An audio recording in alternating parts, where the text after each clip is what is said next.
Hello all of you. आप सभी लोगों का एक बार पुनः बालाजी स्टडी मोशन चैनल पर हार्दिक स्वागत है। और कल की क्लास में मैंने आप सभी लोगों को क्लास 12 की मैथमेटिक्स के अंतर्गत एक नया चैप्टर पढ़ाना प्रारंभ किया था। हमारे इस नए चैप्टर का नाम था खंडसा समाकलन, जिसके अंतर्गत मैंने आप सभी लोगों को बालाजी प्रकाशन बुक से प्रश्नावली 14.1 के अंतर्गत क्वेश्चन नंबर 1 से लेकर क्वेश्चन नंबर 10 तक के प्रश्नों को सॉल्व भी करा दिया था। आई होप आप लोगों ने कॉन्सेप्ट को अच्छे ढंग से समझ लिया होगा। अब आज की क्लास में हम इस प्रश्नावली के क्वेश्चन नंबर 10 के आगे के प्रश्नों को सॉल्व करना सिखाएंगे। देखिए, इन प्रश्नावली के क्वेश्चनों को आप सॉल्व करने का प्रयास जरूर कीजिए, किसी भी क्वेश्चन को मत छोड़िए, क्योंकि इस टाइप का क्वेश्चन जब भी बोर्ड एग्जाम में आता है तो वो आपका 5 नंबर से 8 नंबर में आता है। तो अच्छे से क्वेश्चन को ध्यान से देखें और लगाने का प्रयास करें, आप लोगों को मेथड समझ में आ जाएगा। लेकिन आपने यदि इसके पहले की क्लास को नहीं देखा है तो आप कॉन्सेप्ट नहीं समझ पाओगे। उसका लिंक मैं डिस्क्रिप्शन में दे देता हूँ। सर्वप्रथम आप उस क्लास को देखिए, कॉन्सेप्ट को समझिए और उसके बाद सवाल लगाने का प्रयास कीजिए। तो हमने आपके सामने इस प्रश्नावली का question number 11 cos inverse 1 - x² अपान 1 + x²। सर्वप्रथम हम फलन को क्या करते हैं, आई के बराबर मानते हैं। तो यहाँ पर मान लेंगे आई = हमें समाकलन करना है cos इनवर्स 1 - x² अपान में 1 + x² और इनटू में dx। जब मैं आप लोगों को अवकलन चैप्टर पढ़ा रहा था तो हमने एक बात बताई थी कि जब भी आपको 1 - x² अपान 1 + x² के टाइप का व्यंजक दिखाई दे तब आप x = tan थीटा मान लीजिए। जब आप यहाँ पर x = tan थीटा मानोगे तो ये आपका 1 - tan² theta upon 1 + tan² theta के रूप का बन जाएगा। और ये किसका सूत्र होता है, cos 2 थीटा का। और आप जानते हो बाहर cos इनवर्स है, अगर ये cos 2 थीटा बन जाएगा तो cos इनवर्स cos 2 थीटा का हम फार्मूला अप्लाई कर देंगे। तो यहाँ पर हम मान लेंगे, क्या मान लेंगे, माना x = tan थीटा।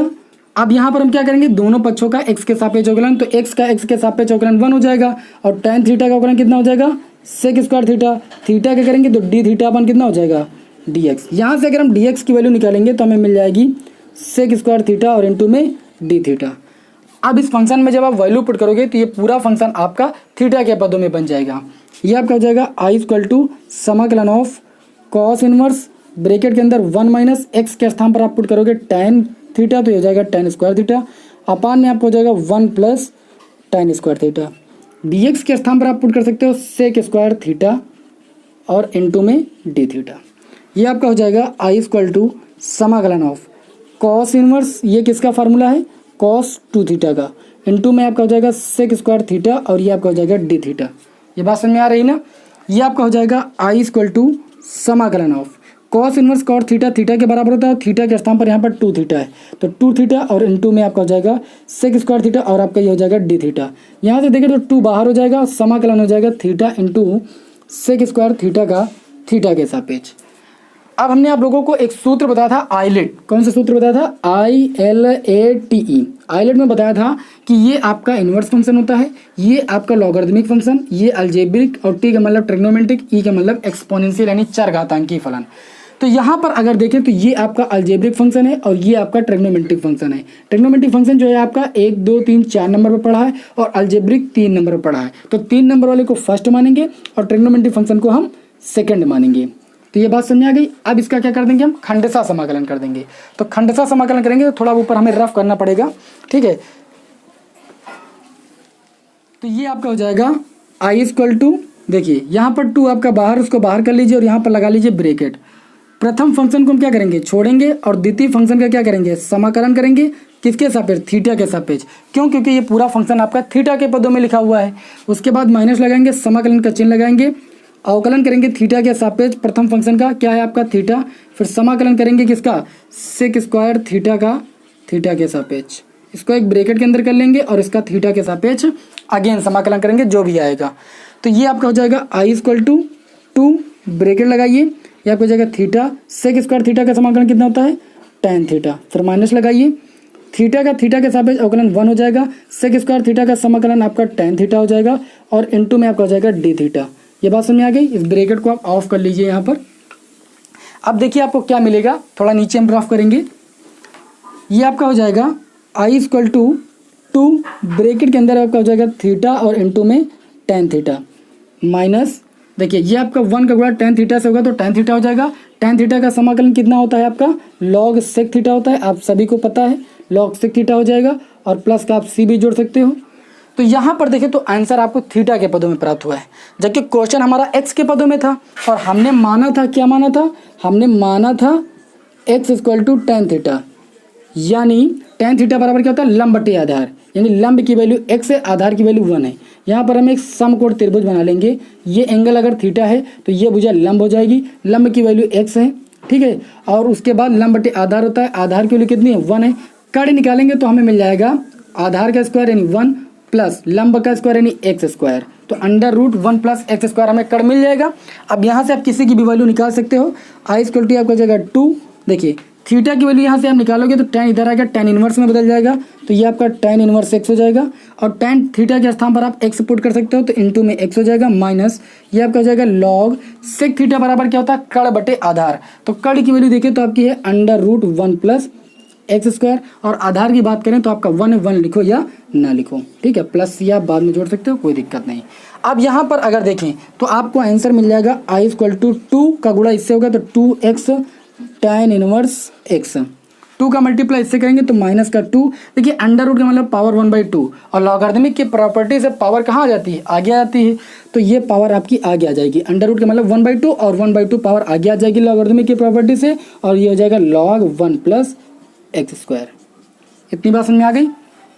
इसको आप यहाँ पर रफ कर दीजिए, तो ये आपका हो जाएगा 2 से 2 कैंसिल, तो आपको मिल जाएगा answer I equal to 2x tan inverse x minus का log 1 plus X square plus का c।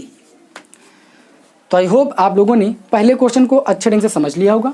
चलिए अभी हम सेकंड क्वेश्चन को यहाँ पर सॉल्व करते हैं। बहुत ही आसान क्वेश्चन है, अच्छे ढंग से समझने की कोशिश कीजिएगा, आपको समझ में आ जाएगा, बस आप वीडियो को स्किप नहीं कीजिएगा। इसी प्रकार क्वेश्चन नंबर 12 आपका जो दिया हुआ है, इसको सर्वप्रथम आई के बराबर मानिए। आई इक्वल टू हमें समाकलन करना है किसका, x cube tan inverse x का x के सापेक्ष खंडशः समाकलन करना है। यहाँ पर अगर देखें तो एक्स क्यूब हमारा अलजेब्रिक फंक्शन है, tan इनवर्स x हमारा इनवर्स फंक्शन है, और आइलेट फार्मूले में आपका आई जो है इनवर्स फंक्शन वो सर्वप्रथम आता है, इसलिए यहाँ पर इनवर्स फंक्शन को प्रथम मानेंगे और अलजेब्रिक फंक्शन को द्वितीय फंक्शन मानेंगे। खंडशः समाकलन करेंगे, यहाँ पर लिख सकते हो कि खंडशः समाकलन करने पर तो आई इक्वल टू आपका फर्स्ट फंक्शन छूटेगा, और उसके बाद समाकलन होता है सेकंड फंक्शन का यानी एक्स क्यूब का, उसके बाद माइनस लगाते हैं, समाकलन करते हैं, समाकलन के अंदर अवकलन करते हैं किसका, फर्स्ट का tan इनवर्स x का, उसके बाद क्या करते हैं, समाकलन करते हैं द्वितीय का यानी एक्स क्यूब का, x के सापेक्ष जो आएगा इसका x के सापेक्ष हम अगेन जो है समाकलन करेंगे। ये आपका हो जाएगा I equal to tan inverse x cube का जब समाकलन करेंगे तो हमें मिल जाएगा x की पावर 4/4 माइनस यहाँ पर देखें तो tan इनवर्स x का अवकलन आपका कितना होता है 1/1 प्लस एक्स स्क्वायर, और एक्स क्यूब का समाकलन करेंगे तो x की पावर 4/4। ये जितना आया है इसको सॉल्व करने पर जो आएगा उसका समाकलन करना है हमें, तो ये आपका हो जाएगा आई इक्वल टू देखिए 1/4 x की पावर 4 tan इनवर्स x लिख सकते हैं माइनस, इसमें से 1/4 अचर पद वो बाहर हो जाएगा, समाकलन ऑफ x की पावर 4/1 प्लस एक्स स्क्वायर, और ये आपका हो जाएगा dx। इतनी बात समझ में आ गई। अब यहाँ पर देखिए क्या हो जाएगा, आई इक्वल टू 1/4 x की power 4 tan inverse x minus 1/4।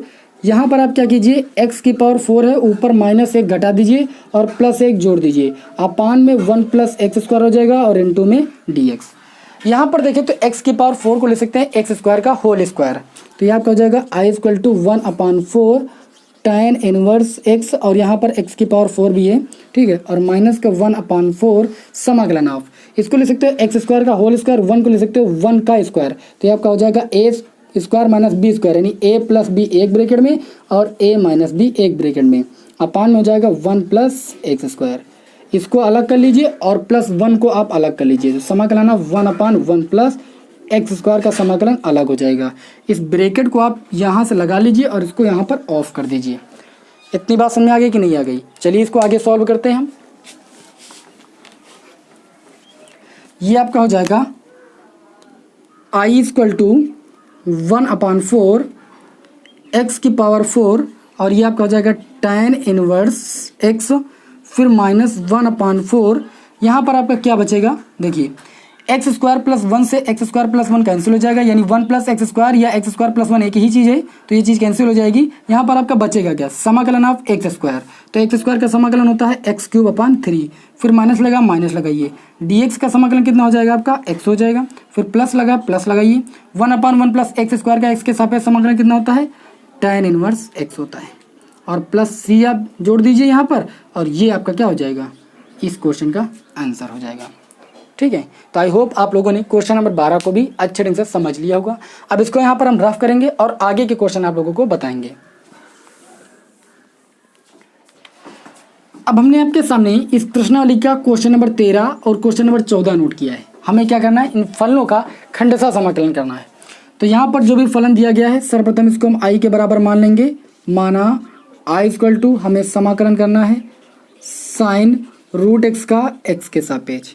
यहाँ पर अगर हम मान लें कि रूट एक्स जो है एक वेरिएबल टी के बराबर है, और दोनों पक्षों का जब अवकलन करेंगे तो रूट एक्स का मान मिल जाएगा 1/2 रूट एक्स, और टी आपका हो जाएगा dt अपॉन dx। यहाँ से अगर देखें तो dx अपॉन रूट एक्स की वैल्यू हमें मिल जाएगी 2 और इंटू में dt। अब जब यहाँ पर हम फंक्शन में वैल्यू पुट करेंगे तो हम देख रहे हैं कि dx अपान रूट एक्स हमें नहीं मिल रहा है, dx तो मिल रहा है, अपान में रूट एक्स नहीं मिल रहा है। तो अपान में रूट एक्स लाने के लिए हमें रूट एक्स से भाग करना पड़ेगा और रूट एक्स से गुणा करना पड़ेगा। कोई दिक्कत तो नहीं। ये आपका हो जाएगा आई इक्वल टू समाकलन ऑफ, देखिए dx अपान रूट एक्स के स्थान पर आप 2dt लिख सकते हो, और इस रूट एक्स के स्थान पर t लिख सकते हो, और ये जगह साइन इस रूट एक्स के स्थान पर t पुट कर सकते हो। dx upon root X equal to आपका कितना है 2dt, तो ये आपका हो जाएगा 2dt। तो 2 आपका अचर पद है वो आपका बाहर हो जाएगा, और समाकलन किसका हो जाएगा t इंटू साइन टी का t के सापेक्ष। अब इसका आप खंडशः समाकलन कर सकते हो कि नहीं।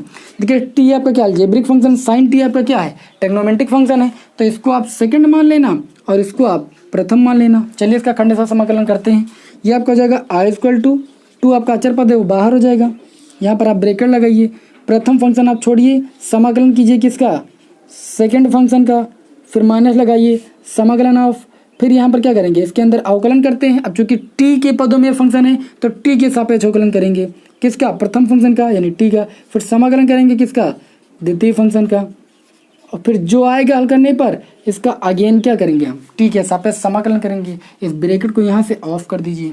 ये आपका हो जाएगा आई इक्वल टू 2 ब्रैकेट के अंदर टी हो जाएगा, साइन टी का समाकलन कितना होता है आपका माइनस का कॉस टी, तो माइनस का कॉस टी आपका हो जाएगा, माइनस लगाइए, समाकलन ऑफ टी का टी के सापेक्ष अवकलन 1, साइन टी का समाकलन होता है minus cos T, minus minus ये प्लस हो जाएगा, और अंदर आपका कॉस टी हो जाएगा और इंटू में डी टी हो जाएगा। इतनी बात समझ में आ गई कि नहीं आ गई। चलिए ऊपर थोड़ा सॉल्व करते हैं। तो ये देखिए आपको क्या मिल जाएगा, आई इक्वल टू 2 ब्रैकेट के अंदर माइनस का टी इंटू में कॉस टी, उसके बाद प्लस लगा है प्लस लगा लीजिए, कॉस टी का गुणा 1 से करोगे कॉस टी हो जाएगा, कॉस टी का टी के सापेक्ष समाकलन कितना हो जाएगा साइन टी। इतनी बात समझ में आ गई। प्लस का आप सी जोड़ सकते हो, इससे आपको कोई प्रॉब्लम नहीं है। आपने भी माना था कि root X equal to T, यानी टी के स्थान पर आप रूट एक्स पुट कर सकते हो। तो आई इक्वल टू ये आपका हो जाएगा 2, इस टी के स्थान पर पुट करोगे रूट एक्स और इंटू में कॉस, ये आपका हो जाएगा रूट एक्स प्लस का साइन, ये आपका हो जाएगा रूट एक्स। अब आप क्या करोगे 2 का मल्टीप्लाई अंदर से करा लोगे, तो देखिए आपको क्या मिलने वाला है, जो मिलेगा वही आपका आंसर हो जाएगा।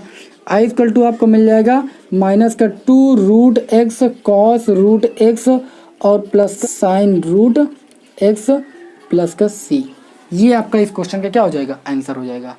तो आई होप आप लोगों को क्वेश्चन नंबर 13 समझ में आ गया होगा। अब चलिए यहाँ पर हम क्वेश्चन नंबर 14 को सॉल्व करते हैं। देखिए क्वेश्चन नंबर 14 आपका बहुत धांसू क्वेश्चन है, इसलिए आप बहुत इसको ध्यान से देखने की कोशिश कीजिएगा, क्योंकि इसमें कम से कम हमें 2 से 3 बार समाकलन जो है खंडशः करना पड़ेगा। तो चलिए इसको यहाँ पर मैं रफ करता हूँ, फिर मैं क्वेश्चन नंबर 14 को सॉल्व करता हूँ। क्वेश्चन नंबर 14 में आपका जो भी फलन दिया गया है, सर्वप्रथम इसको आप आई के बराबर मानिए। आई इक्वल टू हमें दिया है एक्स क्यूब ई की पावर एम एक्स, इसका हमें एक्स के सापेक्ष क्या करना है समाकलन करना है। अगर इस फलन में देखें तो हमें ई की पावर एम एक्स दिया गया है, ये आपका कैसा फंक्शन है एक्सपोनेंशियल फंक्शन है। हमने आइलेट सूत्र में आपको क्या बताया था कि ई आपका एक्सपोनेंशियल फंक्शन है, ये सबसे लास्ट में पड़ता है, इसलिए इसको हम यहाँ पर सेकंड फंक्शन मानेंगे। एक्स क्यूब अलजेब्रिक फंक्शन ये पहले पड़ता है, इसलिए यहाँ पर इसको क्या करेंगे हम फर्स्ट फंक्शन मानेंगे। इतनी बात समझ आई। अब इसका हम खंडशः समाकलन करेंगे। ध्यान से देखिएगा, क्योंकि इस क्वेश्चन का खंडशः समाकलन हमें कम से कम 3 बार करना पड़ेगा, क्योंकि घात यहाँ पर कितनी है x³ है और यहाँ पर घात e⁻mx है। ठीक है, तो आपको इसका 3 बार खंडशः समाकलन करना पड़ेगा। तो ध्यान से देखते रहिएगा, क्योंकि क्वेश्चन थोड़ा कैलकुलेटिव है। तो ये आपका हो जाएगा i = x³, फर्स्ट फंक्शन छूटेगा, समाकलन करेंगे e⁻mx का x के सापेक्ष, फिर माइनस लगाएंगे समाकलन ऑफ, फिर अवकलन करते हैं किसका, फर्स्ट फंक्शन का, इसी के अंदर हम समाकलन करते हैं e⁻mx यानी सेकंड फंक्शन का, जो आता है उसका अगेन जो है x के सापेक्ष क्या करते हैं, समाकलन करते हैं। ये बात समझ में आ गई। ये आपका हो जाएगा i = x³ e⁻mx का समाकलन हो जाएगा 1/m e⁻mx माइनस x³ का अवकलन करेंगे तो 3x² हो जाएगा, e⁻mx का समाकलन करेंगे तो 1/m e⁻mx हो जाएगा। जो आया है इसका अगेन क्या करेंगे, हम समाकलन करेंगे। अब कुछ स्टूडेंट्स के मन में ये विचार होगा, तो e⁻mx का समाकलन कैसे 1/m e⁻mx होता है। देखिए, जब आप mx को t मानोगे तो यहाँ से अवकलन करोगे तो आपको dx = प्राप्त हो जाएगा dt/m। यहाँ पर वैल्यू पुट करोगे तो e⁻mx के स्थान पर t पुट करोगे, dx के स्थान पर आप लिख सकते हो dt/m, तो 1/m बाहर हो जाएगा, e⁻t का समाकलन t के सापेक्ष e⁻t हो जाएगा। t की वैल्यू कितनी है, mx है। तो इस प्रकार आपका e⁻mx का समाकलन 1/m e⁻mx हो जाएगा। इसलिए यहाँ पर हमने डायरेक्ट कर दिया है और आपको यहाँ पर डायरेक्ट करना भी पड़ेगा, ठीक, क्योंकि बड़े बड़े क्वेश्चन हैं। ये आपका हो जाएगा i = x³/m e⁻mx माइनस, यहाँ पर देखिए 3/m आपका अचर पद, उसको बाहर कर लेंगे, समाकलन ऑफ x² e⁻mx इंटू में dx। अब इसका अगेन हमें क्या करना पड़ेगा, खंडशः समाकलन करना पड़ेगा। तो यहाँ पर लिखेंगे हम पुनः खंडशः समाकलन करने पर हम पुनः जो है इसका खंडशः समाकलन करेंगे। तो ये आपका हो जाएगा i = x³/m हो जाएगा, e⁻mx हो जाएगा माइनस 3/m हो जाएगा। यहाँ पर आप बड़ा ब्रैकेट लगा लीजिए, फर्स्ट फंक्शन को आप छोड़ोगे, फिर सेकंड फंक्शन e⁻mx का समाकलन करोगे, जैसे अभी आपने किया है। तो e⁻mx का समाकलन कितना हुआ है, 1/m e⁻mx हुआ है। फिर माइनस लगाओगे, समाकलन का चिन्ह लगाओगे, फिर अवकलन करते हो फर्स्ट फंक्शन का, x² का अवकलन हो जाएगा 2x, फिर सेकंड फंक्शन का समाकलन 1/m e⁻mx हो जाएगा। ये जो आया है इसका अगेन हम समाकलन करेंगे, यहाँ से ब्रैकेट को ऑफ कर देंगे। देखते रहना, ये हो जाएगा i = x³/m e⁻mx माइनस का 3/m ब्रैकेट के अंदर x²/m e⁻mx हो जाएगा माइनस, यहाँ पर देखिए तो 2/m बाहर हो जाएगा, समाकलन ऑफ x e⁻mx का हो जाएगा x के सापेक्ष। यहाँ पर हम क्या करेंगे, हम x e⁻mx का पुनः जो है खंडशः समाकलन करेंगे। तो ऊपर थोड़ा हम ड्राफ्ट कर रहे हैं, आप देखते रहना, क्योंकि क्वेश्चन आपका कैलकुलेटिव है। ये आपका हो जाएगा i = देखिए x³/m e⁻mx, ठीक है, माइनस का 3/m ब्रैकेट लगाएंगे, ये हो जाएगा x²/m e⁻mx, फिर आपका माइनस लगाइए 2/m। यहाँ पर इसका खंडशः समाकलन करेंगे तो ब्रैकेट लगा लेंगे, फर्स्ट फंक्शन हमारा छूटेगा, e⁻mx का समाकलन हो जाएगा 1/m e⁻mx, फिर माइनस लगाएंगे, समाकलन का चिन्ह लगाएंगे, x का अवकलन करेंगे तो 1 हो जाएगा x के सापेक्ष, e⁻mx का समाकलन करेंगे तो 1/m e⁻mx हो जाएगा। जो आएगा इसका x के सापेक्ष अगेन जो है हम खंडशः समाकलन कर देंगे। इस ब्रैकेट को पहले ऑफ करेंगे, फिर हम इस ब्रैकेट को ऑफ करेंगे। इतनी बात समझ में आ गई। अब देखिए आपका कितना हो जाएगा, i = x³/m e⁻mx हो जाएगा माइनस 3/m ब्रैकेट में आपका क्या मिलेगा, x²/m e⁻mx माइनस, देखिए 2/m का मल्टीप्लाई अंदर से हम करेंगे तो ये आपका हो जाएगा, देखिए कितना 2x/m² हो जाएगा और e⁻mx हो जाएगा, माइनस माइनस का मल्टीप्लाई आपका प्लस हो जाएगा, ये आपका हो जाएगा 2/m और 1/m बाहर निकलेगा और e⁻mx का समाकलन करेंगे तो आपका हो जाएगा 1/m e⁻mx। इस ब्रैकेट को यहाँ से हम ऑफ कर देंगे। इतनी बात आप लोगों को समझ में आई कि नहीं आई। अब यहाँ पर थोड़ा रफ कर रहे हैं, देखते हैं हमें क्या आंसर मिलेगा।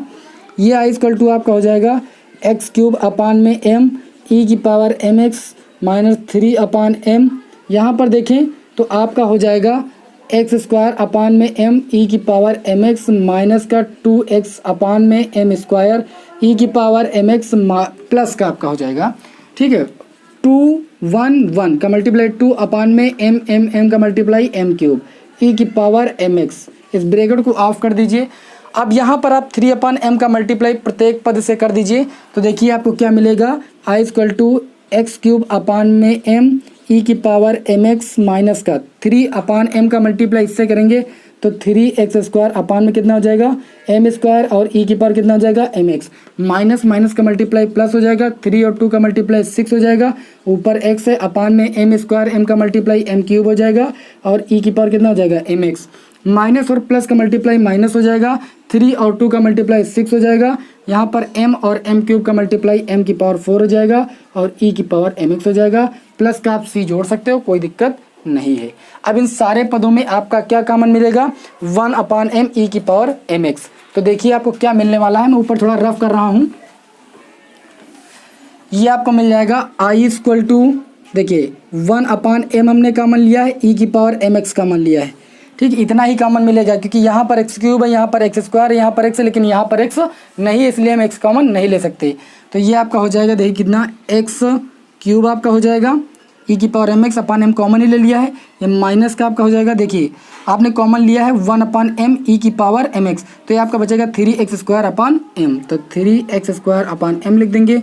फिर प्लस लगाया, प्लस लगाइए, यहाँ पर 6x अपान एम स्क्वायर बचेगा, कितना बचेगा 6x अपान एम स्क्वायर, क्योंकि बटे से m तो कॉमन लिया है ना और ई की पावर एम एक्स कॉमन लिया है, माइनस का आपका क्या बचेगा 6 अपान यहाँ पर बचेगा m क्यूब, क्योंकि ई की पावर एम एक्स भी कॉमन लिया गया, m कॉमन लिया गया, तो एक घात आपकी यहाँ पर कम हो जाएगी, ठीक है। ये आपका इस क्वेश्चन का क्या हो जाएगा आंसर हो जाएगा।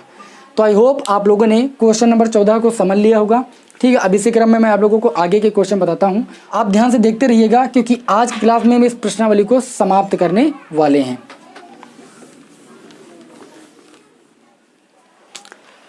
अब आपके सामने इस प्रश्नावली का क्वेश्चन नंबर 15 और क्वेश्चन नंबर 16 नोट किया गया है।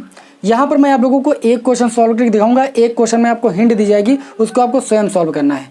क्वेश्चन नंबर 15 को देखिए कैसे सॉल्व करेंगे। इसको सर्वप्रथम हम आई के बराबर मानेंगे, आई इक्वल टू हमें समाकलन करना है एक्स क्यूब ई की पावर एक्स स्क्वायर का हमें एक्स के सापेक्ष समाकलन करना है।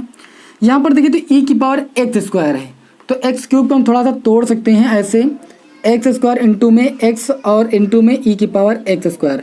ऐसा हमने क्यों किया है, इसलिए किया है क्योंकि जब यहाँ पर अभी हम क्या करेंगे X square equal to T मानेंगे तो 2x इक्वल टू हमें मिल जाएगा D T upon D x.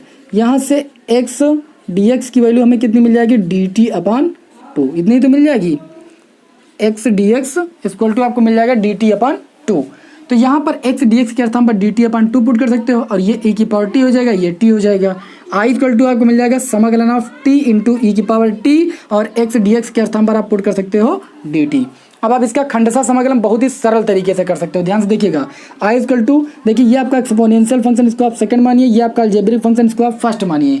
सबसे पहले आप टी को छोड़िए, समाकलन कीजिए ई की पावर टी का, फिर माइनस लगाइए समाकलन ऑफ, फिर derivative with respect to T, क्योंकि ये फंक्शन पूरा टी के पदों में, टी का टी के सापेक्ष अवकलन, फिर समाकलन हो जाएगा ई की पावर टी का, ये हो जाएगा डी टी, जितना आएगा इसका टी के सापेक्ष अगेन जो है आप समाकलन कर देना, ठीक है। ये आपका हो जाएगा I equal to T E की पावर टी का समाकलन ई की पावर टी माइनस टी का टी के सापेक्ष अवकलन आपका 1 हो जाएगा, ई की पावर टी का समाकलन ई की पावर टी हो जाएगा, फिर जितना आया है इसका आप अगेन जो है समाकलन करोगे तो आपका हो जाएगा I equal to T E की पावर टी, ई की पावर टी एक कम ई की पावर टी, ई की पावर टी का टी के सापेक्ष समाकलन करोगे तो ई की पावर टी हो जाएगा और प्लस का आप सी जोड़ सकते हो, टी की वैल्यू पुट कर दीजिए कितनी है एक्स स्क्वायर, तो आपका हो जाएगा टी के स्थान पर एक्स स्क्वायर और ई की पावर टी का मतलब ई की पावर एक्स स्क्वायर, फिर माइनस ई की पावर आपका एक्स स्क्वायर हो जाएगा, प्लस का सी जोड़ दीजिए। इन दोनों में आप ई की पावर एक्स स्क्वायर कॉमन भी ले सकते हो, तो आपको मिल जाएगा ई की पावर एक्स स्क्वायर, ब्रैकेट में बच जाएगा एक्स स्क्वायर माइनस 1, ठीक है। ये आपका इस क्वेश्चन का क्या हो जाएगा आंसर हो जाएगा। तो आई होप आप लोगों ने क्वेश्चन नंबर 15 को भी अच्छे ढंग से समझ लिया होगा और आप लोगों को समझ में आ भी गया होगा। चलिए क्वेश्चन नंबर हम 16 को देखते हैं। क्वेश्चन नंबर 16 में क्या कहा जा रहा है, मैं क्या करना है, मैं आपको हिंट दे रहा हूँ, आपको ऐसे ही सॉल्व करना है। लिखा है एक्स tan स्क्वायर एक्स का हमें समाकलन करना है। यहाँ पर देखिए तो ये आपका ट्रिग्नोमेट्रिक फंक्शन है और ये आपका अलजेब्रिक फंक्शन है। इसको अगर हम सेकंड माने और इसको फर्स्ट माने, ठीक है। तो अगर हम खंडशः समाकलन करेंगे तो ये सेकंड वाले फंक्शन में tan स्क्वायर एक्स है, और सेकंड वाले फंक्शन का क्या होता है, समाकलन होता है, और tan स्क्वायर एक्स का तो समाकलन होता नहीं है। तो हम यहाँ पर क्या करेंगे, हम इसको x लिख लेंगे, tan स्क्वायर एक्स को लिख लेंगे सेक स्क्वायर एक्स माइनस 1 और इंटू में dx। तो ये आपका हो जाएगा, इसका मल्टीप्लाई कर लेंगे तो ये आपका हो जाएगा x सेक स्क्वायर एक्स, ठीक है, और dx और माइनस का x dx। अलग अलग आप समाकलन कर लेना, इसमें आप खंडशः लगा देना, x का आपका एक्स स्क्वायर बाई 2 हो जाएगा, क्वेश्चन आपका सॉल्व हो जाएगा, ठीक है ना। तो इस तरीके से आप क्वेश्चन नंबर 16 को सॉल्व कर लेना। अब चलिए मैं आपके सामने इसी क्रम में क्वेश्चन नंबर 17 और 18 को बताता हूँ और प्रश्नावली को मैं समाप्त करता हूँ। अब आपके सामने हमने इस प्रश्नावली का क्वेश्चन नंबर 17 और क्वेश्चन नंबर 18 नोट किया है। अगर इन दो क्वेश्चनों में देखें तो क्वेश्चन नंबर 17 आपका बहुत ही ईजी है। यहाँ पर आपका कॉस इनवर्स एक्स है, इसको आप आइलेट के अनुसार फर्स्ट फंक्शन मान लेना क्योंकि इनवर्स फंक्शन है, और ये अलजेब्रिक फंक्शन, इसको आप सेकंड मान लेना और इसका खंडशः समाकलन कर देना, ये क्वेश्चन आपका सॉल्व हो जाएगा। यहाँ पर मैं क्वेश्चन नंबर 18 को सॉल्व करके बताऊंगा क्योंकि क्वेश्चन नंबर 18 आपका थोड़ा सा चेंज है और इसको हमें थोड़ा अच्छे से बताना पड़ेगा, इसलिए मैं क्वेश्चन नंबर 18 बता रहा हूँ। क्वेश्चन नंबर 17 आप स्वयं सॉल्व करने का प्रयास कीजिए क्योंकि आपका बहुत ही सरल क्वेश्चन है क्वेश्चन नंबर 17। क्वेश्चन नंबर 18 में जो भी दिया गया है, सर्वप्रथम इसको आई के बराबर मानिए। आई इक्वल टू आपका दिया है ई की पावर साइन एक्स और इंटू में आपका दिया है साइन 2x। इसको मैं लिख सकता हूँ 2 साइन एक्स इंटू में कॉस एक्स। ऐसा लिखा क्यों है, इसका कारण भी है, ठीक है। इसका कारण ये है क्योंकि इसकी पावर साइन एक्स थी। यहाँ पर अगर देखें, मैं मान लूँ कि साइन एक्स जो है वो t के बराबर है, तो क्या करूँगा, मैं दोनों पक्षों का अवकलन भी तो करूँगा। साइन एक्स का अवकलन कितना हो जाएगा, कॉस एक्स, और t का अवकलन हो जाएगा एक्स के सापेक्ष dt अपॉन dx, यानी कॉस एक्स dx के स्थान पर मैं पुट कर सकता हूँ dt। तो ये आई इक्वल टू आपका हो जाएगा, देखिए e की पावर साइन एक्स के स्थान पर आप t पुट कर सकते हो और कॉस एक्स dx के स्थान पर आप कितना पुट कर सकते हो, dt। तो कॉस एक्स dx के स्थान पर dt हो जाएगा और ये आपका हो जाएगा 2 और साइन एक्स के स्थान पर t। 2 आपका अचर पद है, वो आपका बाहर हो जाएगा, समाकलन हो जाएगा t इंटू ई की पावर t का t के सापेक्ष। अभी इसका हमने समाकलन किया है खंडशः समाकलन। ये आई इक्वल टू 2 बाहर कर लीजिए, फर्स्ट फंक्शन छूटेगा, ई की पावर t का समाकलन ई की पावर t हो जाएगा माइनस t का t के सापेक्ष अवकलन 1, ई की पावर t का समाकलन ई की पावर t इंटू में जो आया इसका अगेन आप t के सापेक्ष समाकलन कर दीजिए। यह हो जाएगा आई इक्वल टू 2 t ई की पावर t माइनस ई की पावर t कम ई की पावर t, ई की पावर t का समाकलन करोगे तो ई की पावर t और प्लस का c। अब t किसको माना है, साइन एक्स को, यहाँ पर वैल्यू पुट कर दीजिए, आपका आंसर मिल जाएगा 2 ब्रैकेट के अंदर साइन एक्स ई की पावर साइन एक्स माइनस ई की पावर साइन एक्स। बात समझ में आई कि नहीं आई, ये आपका क्या हो जाएगा, इस क्वेश्चन का आंसर हो जाएगा। आप चाहो तो मल्टीप्लाई कर लो, ई की पावर साइन एक्स कॉमन ले लो, ले सकते हो, चलो ले लें। आई इक्वल टू आपका हो जाएगा ई की पावर साइन एक्स हमने ले लिया कॉमन, दोनों में ई की पावर साइन एक्स कॉमन ले लिया, 2 आपका बाहर है, ब्रैकेट में आपका क्या बच जाएगा साइन एक्स माइनस का 1 प्लस का c। ये हो गया आपका इस क्वेश्चन का आंसर। तो आई होप आप लोगों को आज क्वेश्चन बेहतर तरीके से समझ में आ गए होंगे। तो चलिए फिर मिलते हैं आपको नेक्स्ट क्लास में। जय हिंद, जय भारत।